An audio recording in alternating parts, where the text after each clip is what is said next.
semuanya, perkenalkan nama saya Ika Yunasuti dari kelas 3 KPIC. Nah, video kali ini saya akan mengerjakan tugas UAS Creative Writing yang mengulas sebuah novel, mengulas sebuah novel yang menurutku tuh sangat berani dan relevan dengan kondisi sekarang, yaitu novel berjudul Bungkam Suara, karya DJ Khairan.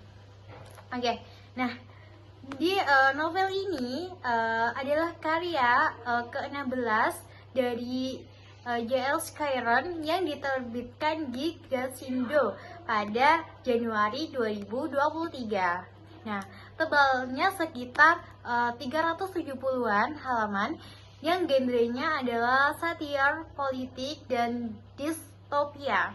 Nah, novel ini membawakan kita sebuah negara fiktif yang bernama Negara Kesatuan Adat Lemunesia atau NKAL. Nah, warga di sini justru lebih suka menyebutnya nakal, singkatan dari Negara Kesatuan Adat Lawaknesia, karena kebijakan pemerintah yang sering dianggap lucu dan absurd. Nah, konflik utama berpusat pada sebuah tradisi yang bernama Hari Bebas Bicara, atau bisa disebut dengan HBB.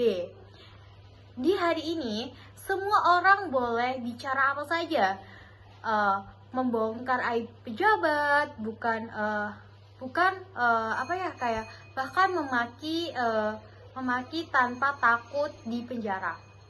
Nah, tapi bukannya membawa keadilan, HBB ini justru jadi ajang jutaan fitnah dan perundungan yang membuat rakyatnya makin terpecah belah. Nah, tokoh utama di buku ini adalah Jujur Timur atau dipanggil Timi. Dia adalah mantan asisten dosen yang hidupnya hancur karena ayahnya dituduh sebagai kejahatan digital besar-besaran. Nah, Timi harusnya berjuang mengungkap konspirasi di balik tuduhan itu.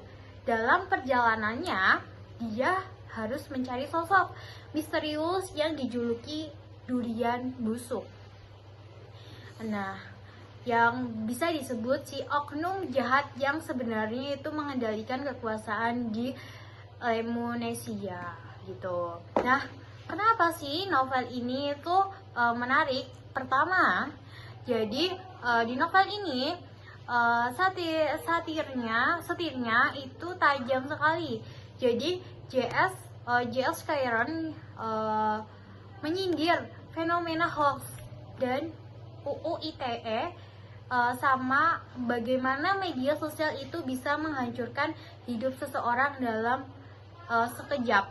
Nah, terus yang kedua itu ada gaya bahasa sangat kekinian. Nah, meskipun ini novel politik, tapi pembawaannya itu lincah dan gak bikin pusing di kepala ya. Nah, keunikan lainnya adalah kemampuan menggambarkan betapa tipisnya batas antara kebiasaan berpendapat dengan kejahatan verbal. Nah, buku ini benar-benar mengajak kita untuk bercermin. Apakah kita menggunakan suara kita untuk kebenaran atau cuma buat merundung orang lain? Nah, kesimpulannya, Bungkam Suara adalah buku wajib buat kalian semua yang suka cerita yang gak seru, tapi juga punya pesan moral yang kuat. Nah, buku ini juga mengingatkan kita kalau kebebasan tanpa tanggung jawab itu berbahaya. Dan di buku ini juga kelanjutannya ada buku satu lagi tentang Bungkam Rakyat. Jadi kalian setelah membaca Bungkam Suara ini, nanti kalian bisa lanjut membaca Bungkam Rakyat. Jadi buat kalian yang penasaran sama akhir perjalanan ini, langsung aja baca keduanya.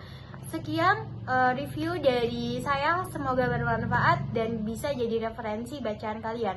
Sampai jumpa ulasan berikutnya, see you.